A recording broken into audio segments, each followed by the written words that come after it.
안녕하십니까. 2021년 3월 7일 최병국 팩트 시작하겠습니다. 대선 주자 윤석열. 누가 만들었느냐? 이게 이제 그 신문 방송 뭐 이런 데 보면 이제 여야 이렇게 그 서로 붙여서 뭐 이런저런 얘기를 하다 보니까 이제 지금 민주당 사람들은 원래부터 정치 검사였다. 뭐 이런 식으로 주장을 합니다.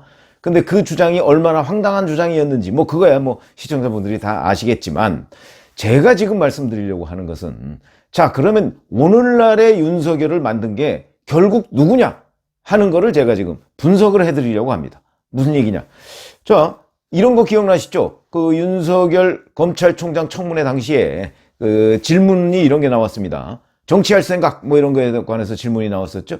그러니까 아니 그렇잖아도 나보고 정치하라는 요구가 있었다라고 얘기했습니다. 그게 바로 양정철이죠. 2015년도에 양정철 씨가 그 대구 고검에 가 있는 윤석열 당시 검사한테 총선에 나오라. 그러니까 2016년 총선에 나오라고 얘기를 했던 겁니다. 그래서 아마 그 윤석열 검사, 그러니까 박근혜 정부에서 국정원 댓글 사건 수사하다가 좌천돼서 대구 고검에 가 있는데 그 사람을 불러다가 마치 박근혜 정권에서 탄압받은 검사 뭐 이런 이미지로 해서 아마 어디 출마를 시키려고 했던 모양인데 그때 나는 정치에도 안 맞고 그래서 안 나간다 이렇게 거절을 했던 거 아닙니까?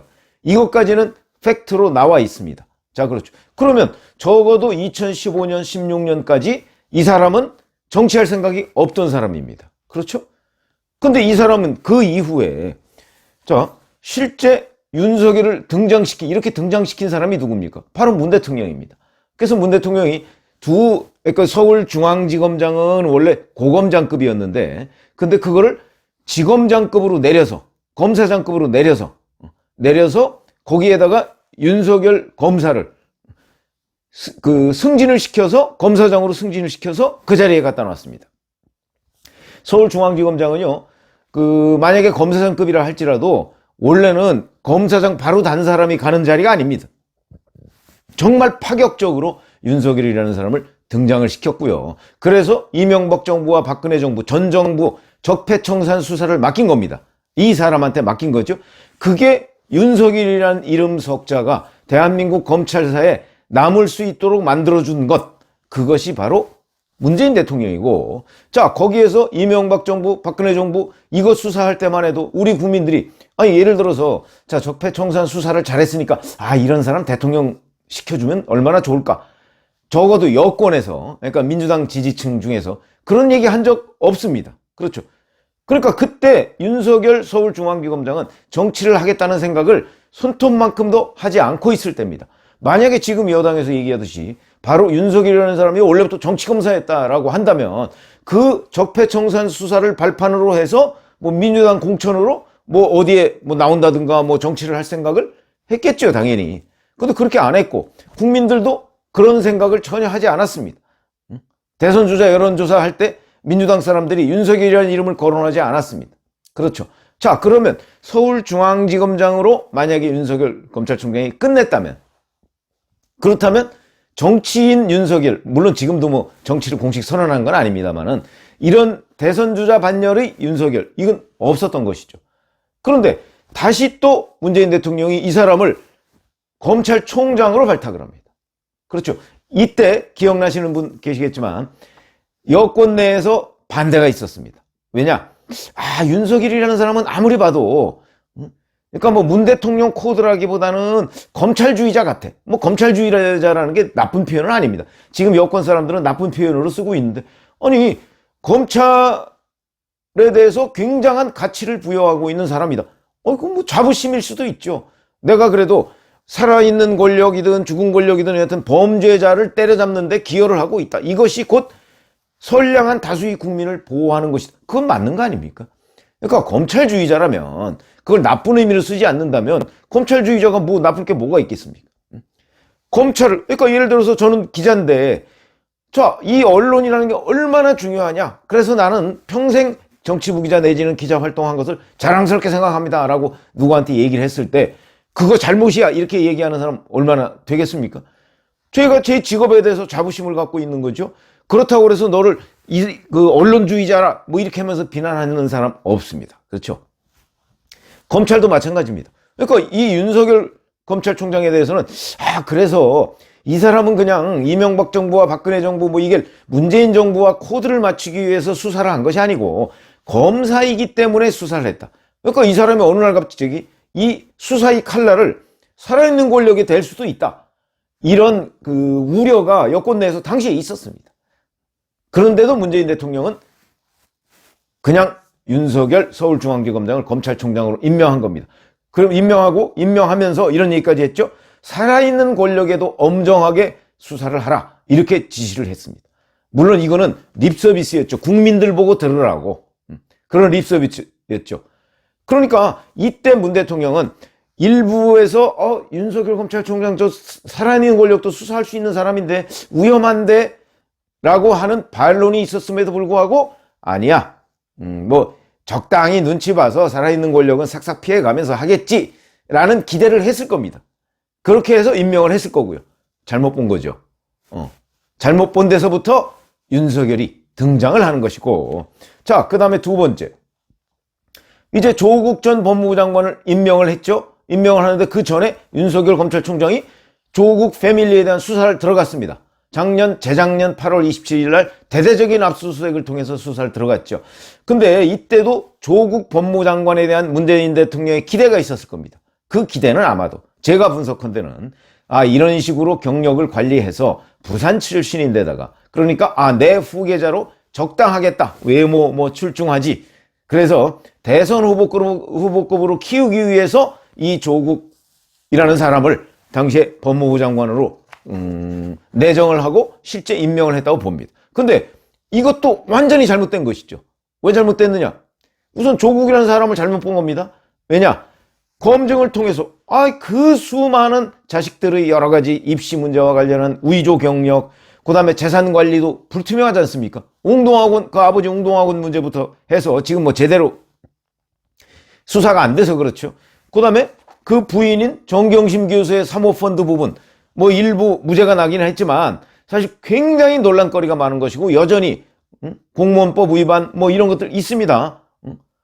그리고 그 부인의 재산 관리 부분, 그게 결국은 조국 전 장관의 재산 아니겠습니까? 이 재산도 불투명한 부분이 많고 그러니까 아마 청와대에서 민정수석실에서 검증을 제대로 했다면 이 조국이라는 사람을 그 법무장관에 임명하는 것도 문제고 나중에 대선 후보로 써먹으려면 만약에 이 사람이 정말 그 윤석열 검찰총장에 의해서 단죄를 받지 않고 그대로 대선 후보가 됐다고 한번 생각을 해보시죠. 이 수많은 위조 의혹 뭐 이런 것들이 아마 대선 기간 내내 논란이 됐을 겁니다. 글쎄요, 당선이 될 수 있을까요? 지지율이 유지가 될 수 있을까요? 이렇게 팩트가 많은데, 그렇죠? 그 아들 하나 딸 하나 그 수많은 뭐 7대 스펙이라고 하는 것이 다 거짓말인데 그게 1심 판결에서 나온 거 아닙니까? 근데 과연 가능했겠는가? 결국은 이것도 문재인 대통령의 인사 실패다. 이렇게 볼 수 있죠. 이 인사 실패 때문에 꼬이기 시작한 거죠. 그래서 윤석열 검찰총장이 옳았다. 뭐 이런 얘기가 된 거 아닙니까? 그래서 윤석열 검찰총장에 대한 평가가, 국민들의 평가가 달라지는데 문 대통령의 오판이 기여를 한 셈이 됐다. 이런 것이죠. 자, 그래서 조국 전 장관 이제 뭐 수사하면서 뭐 친조국, 반조국 얘기 막 나왔었죠. 그러다가 이게 도저히 안 되겠으니까 조국 전 장관이 스스로 물러나는 쪽으로 정리가 됐습니다. 자, 그럼 후임 장관을 누구로 할 것이냐? 그때 문 대통령의 기대는 이 사람들이 맨날 내세우는 검찰개혁이라는 게 있었을 겁니다. 그러니까 이 검찰개혁이라는 게 당시에는 공수처였죠. 그러니까 공수처를 설치하고 검찰이 좀 힘을 빼는 것. 이런 것들을 목표로 하고 있었으니까. 그 다음에 검경 수사권 조정. 이런 것들을 목표로 하고 있었단 말이죠. 그러니까 당연히 그것을 소리소문 없이 국민들한테는 마치 엄청난 개혁 작업을 하는 것처럼 이렇게 완수할 수 있는 사람이 누가 좋을까? 그런 사람 꽤 있을 겁니다. 아마 여권에도. 그런데 추미애라는 사람을 선택을 했습니다. 이 또 얼마나 큰 오판입니까? 그래서 추미애 장관이 되자마자 권력수사팀 다 해체해버리고 윤석열 사단. 그러니까 뭐냐면 초대 법무장관이 박상기 장관 때 검찰 특수부를 엄청나게 키워놨습니다. 그랬던 것을, 그리고 윤석열 사단을 키워놨었죠. 그때 박상기 법무장관이. 그것을 추미애 장관이 가서 다 없애버린 겁니다. 윤석열 사단 해체하고 살아있는 권력수사팀 다 해체해버리고 좌천하고 이렇게 된 겁니다. 자, 그런데 거기에다가 문 대통령의 기대는 그게 아니었는데, 자, 윤석열 검찰총장에 대한 뭐 온갖 지휘권 박탈, 뭐 압박, 거기다 뿐만 아니고 그 태도 문제까지 이렇게 해서 윤석열 검찰총장을 대권주자 반열에 확고부동하게 올려놓은 사람이 바로 추미애다. 그러면 결국 추미애 장관 이 사람을 내가 잘못 선택했구나 라는 것이 문 대통령의 오류죠. 오판입니다. 그렇죠. 그 오판을 바로잡는데 거의 1년이 걸린 거 아니겠습니까? 그래서 작년 1월 4일 날 취임해서 사실상 12월 달에 사의 표명을 할 때까지, 그리고 그 사의 표명의 결과로서 결국 뭐 직무정지, 징계 뭐 다 실패했던 거 아닙니까? 그래서 작년 1월 달에 1%에 불과하던 윤석열 검찰총장의 대선 주자 지지율을 작년 12월에 13%까지 올려놨다. 이게 오로지 추미애 법무부 장관 덕이고, 거꾸로 문재인 대통령 입장에서 본다면 문재인 대통령이 윤석열을 그렇게 키워주도록 추미애 장관을 임명해서 활용한 셈이 돼버렸다. 문 대통령의 큰 오판의 결과다. 결국 사람을 잘못 본 거죠. 추미애라는 사람을 잘못 본 겁니다. 그래서 결국은 추미애 장관이 가서 윤석열을 키워주는 데 역할을 한 셈이 돼버렸다. 이런 것이고, 또 한 번의 문 대통령의 오판이 생깁니다. 자, 추미애식으로 했더니 도저히 안 되겠다. 이 일도 되지도 않고 윤석열 키워주기만 했다. 그래서 선택한 사람이 박범계 지금 장관입니다. 그렇죠? 그래서 그때는 문 대통령이 아마 이런 생각을 했을 겁니다. 이게 윤석열 검찰총장을 더 이상 키워주면 안 되겠다. 여기서. 그러니까 적절하게 윤석열 총장을 통제를 하고, 그러면서 검찰과 관계 개선을 하고 윤석열 총장에 대한 핍박을 안 하는 것처럼 이렇게 해서 제도적으로 윤석열 총장을 포위를 하면, 그러면 뭐 괜찮은 것 아닌가? 누가 적임자일까? 근데 그 적임자로서 박범계라는 사람을 뽑았습니다. 이 또한 큰 오판입니다. 왜 오판이냐? 제가 보기에 올 1월 달에 문 대통령은 검찰과의 관계 개선, 또 윤석열 키우기가 아니고 이른바 진짜 윤석열 죽이기죠. 그게 대선 주자급에서 탈락하도록 하려고. 만약에 문 대통령이 검찰하고의 관계를 개선해서 검찰을 잘 대해주든가 주는 것처럼 국민들 앞에 비춰보세요. 그러면은 윤석열 검찰총장의 대선 주자 지지율은 뚝뚝 떨어질 겁니다. 실제 많이 떨어졌습니다. 그렇죠. 이런 기대를 하고 검찰과의 관계 개선을 시도했고, 그래서 신년회견에서 윤석열 검찰총장은 문재인 정부의 검찰총장이다. 이렇게 정의를 했고, 그 다음에 윤석열 총장이 수사를 하면서 자, 내가 나중에 정치를 해야 되기 때문에 살아있는 권력 수사를 해야 되겠다. 뭐 이런 생각을 하면서 수사한다고 생각하지는 않는다. 이렇게까지 얘기했습니다. 윤 총장에 대해서 오히려 엄호 사격을 해준 셈입니다. 자, 그런데 그리고 신현수 민정수석 검찰 출신을 앉혔죠.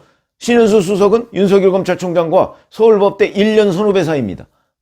그러니까 충분히 얘기가 통하고 관계 개선이 될 걸로 이렇게 판단을 하고 그 조율 역할을 박범계 법무부 장관한테 맡긴 겁니다. 이 또한 오판이죠.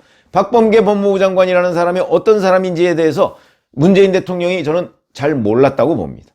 박범계 법무부 장관 국회에 가서 지금 여러 차례 정치인을 했으니까 물어보면 금방 압니다. 어떤 사람인지. 그런데 문 대통령은 그 부분을 간과를 했다. 간과. 추미애 시즌2. 처음에 박범계 이름이 딱 나왔을 때 제가 추미애 시즌2가 될 것이다. 다만 포장지만 바꾼 시즌2가 될 것이다. 왜냐하면 저희는 박범계라는 사람을 주변에서 이미 취재를 해서 많이 알고 있기 때문에 저 사람은 이런 사람이다. 근데 문 대통령만 몰랐던 것 아닌가요? 결국은 박범계 장관이 사고를 칩니다. 문 대통령은 검찰과 관계 개선을 해서 윤석열 검찰총장의 대선 주자 지지율을 떨어뜨리려고 했는데, 그게 당초 박범계 법무부 장관한테 걸었던 기대인데, 박범계 법무부 장관은 자, 윤석열 검찰총장과 뭐 인사협의 말로만 하고 뭐 이렇게 보여주기 식으로 하고 실질적으로는 완전히 패싱했고, 거기다가 그 패싱만 한 게 아니고 신현수 민정수석까지 패싱해서 오히려 문 대통령을 훨씬 더 곤란하게 만들었습니다. 그렇죠? 거기다가 원래 중대범죄수사청이라는 것은요, 이 문재인 정부 사람들의 검찰개혁, 권력기관 개혁 안에 전혀 없었던 겁니다.